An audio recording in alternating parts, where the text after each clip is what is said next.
This patient was a 46-year-old Kiwi woman. Her left knee pain began suddenly while crossing the street in October 2023. She was walking quickly across the road when she twisted her knee slightly. The pain became severe almost immediately, and she struggled to walk afterward. An MRI later showed a CL tear, meniscus tear. Based on those findings, arthroscopic surgery was recommended. At first glance, the story sounded straightforward: MRI positive, structural damage identified, surgery performed, case closed. But later, something no longer fully matched the original explanation, and that became the beginning of a completely... In modern musculoskeletal medicine, once imaging shows a structural abnormality, the entire clinical narrative often becomes centered around that finding. If the MRI shows a meniscus tear, then the pain must come from the meniscus. If the MRI shows an ACL injury, then instability or intra-articular damage becomes the assumed source of symptoms. But clinically, things are often more complicated. Especially in middle-aged or overweight patients, MRI findings do not always perfectly correlate with symptom behavior. Some structural changes may be contributing factors, some may be chronic background findings, and some may not fully explain the patient's actual pain pattern. The key question is not, what did the MRI find? The real question is, do the symptoms actually behave like that diagnosis? That distinction became extremely important in this case. The patient underwent arthroscopic knee surgery in March 2024. According to the surgical report, intra-articular debris was cleaned out, and initially both the patient and medical team felt the surgery had helped. For several weeks, the knee improved, pain decreased, walking became easier. But then the symptoms slowly returned. This time, however, the pain pattern became more specific. Instead of diffuse knee discomfort, she began experiencing sharp electric-like pain, pain behind the outer knee radiation into the lateral calf, occasional pain extending upward toward the posterior thigh. The pain was no longer behaving like typical intra-articular knee pain, yet she was repeatedly told, "This is part of post-operative healing." She was advised to continue physiotherapy, take medication, and wait. But the patient herself felt something was not right. Because the pain she now felt was strangely familiar, not new, more like the original unresolved problem becoming clearer. During assessment, several details immediately stood out. First, the injury mechanism itself did not fully match a major traumatic ligament rupture. The patient was not playing aggressive sports. There was no major pivot collapse, no high-impact twisting injury. She simply hurried while crossing the street. That mechanism alone made me pause before automatically assuming the MRI findings were the primary driver of pain. Second, the symptom distribution was unusual. The patient's pain was not mainly localized deep inside the knee joint. Instead, it behaved more like a radiating nerve-related pattern. The pain traveled behind the outer knee into the lateral calf, occasionally upward into the posterior thigh. This was already different from classic isolated meniscal pain. Third, sensory examination revealed altered sensation along the lateral calf region. That finding became extremely important. Because once sensory change appears, the clinical reasoning direction must expand beyond purely intra-articular structures. At that point, the clinical question changed. The issue was no longer simply, does the MRI show a tear? The real question became, do the symptoms actually behave like pain generated from an ACL or meniscus tear? The answer was not entirely convincing. The radiating electric pain pattern, the sensory change, the symptom reproduction outside the joint. These findings pointed toward peripheral nerve irritation rather than isolated joint pathology.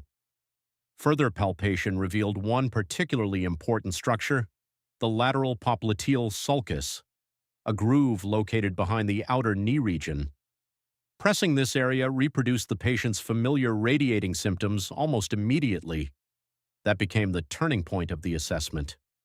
The symptom behaviors suddenly made much more sense through a neuro-functional interpretation. This does not mean the surgery was wrong, and it does not mean the MRI findings were meaningless. The patient may indeed have had chronic degenerative changes within the knee. especially considering bodyweight age chronic joint loading. Structural findings on MRI are completely possible, but the critical issue is this. Structural findings do not always fully explain symptom behavior. The surgery may have addressed intra-articular pathology, but it may not have addressed the nerve-related pain generator. This is where modern musculoskeletal treatment sometimes becomes trapped. Once imaging identifies a structural abnormality, clinical attention often narrows around that structure alone. Meanwhile, sensory findings, radiating pain tension behavior, peripheral nerve sensitivity may receive far less attention. As a result, part of the patient's pain system can remain unresolved. From a neuro-acupuncture perspective, this case behaved more like a peripheral nerve irritation syndrome around the lateral popliteal region. More specifically, the common perineal nerve appeared mechanically sensitive within the lateral popliteal sulcus region. The surrounding fascia and muscular tension likely created chronic irritation or compression behavior around the nerve pathway.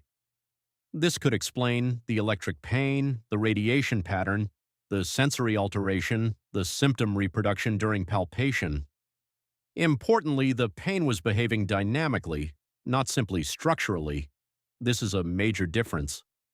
Structural pain is often more localized and mechanically predictable. Neuro-functional irritation behaves differently. Symptoms fluctuate, radiate, change with tension, and become amplified by local sensitivity and guarding. Treatment was therefore directed not primarily toward the knee joint itself, but toward reducing the neuro-functional irritation pattern. The goal was reducing local fascial tension, calming peripheral nerve sensitivity, decompressing the irritated pathway, reducing protective guarding. Rather than aggressively targeting damage, the treatment focused on changing the irritated environment around the nerve system. This is an important distinction. In neuro-acupuncture thinking, treatment is not only about fixing tissue, it is often about changing the behavior of the entire tension-sensitive system. After releasing the lateral popliteal region and surrounding tension structures, the patient sat up and immediately noticed a major change. The patient's response was immediate. She reported, "The pain is gone." But more importantly, the radiating electric sensation decreased dramatically. Walking became easier. The outer knee sensitivity reduced significantly. Over the following treatments, the symptoms continued improving until the pain was largely resolved. This immediate change does not prove that the MRI findings were irrelevant, but it strongly suggests that the neurofunctional component was clinically significant and perhaps under-recognized from the beginning. The treatment response itself became part of the diagnostic validation process. This case highlights an important clinical principle. Structural findings and symptom generators are not always the same thing. An MRI may identify anatomical changes, but symptoms still need to be interpreted clinically. Pain behavior matters. Radiation patterns matter, sensory findings matter, movement behavior matters, and sometimes, the most important clue is not found on the scan, but in how the symptoms behave under careful examination. This case was not about proving surgery wrong, nor was it about rejecting imaging.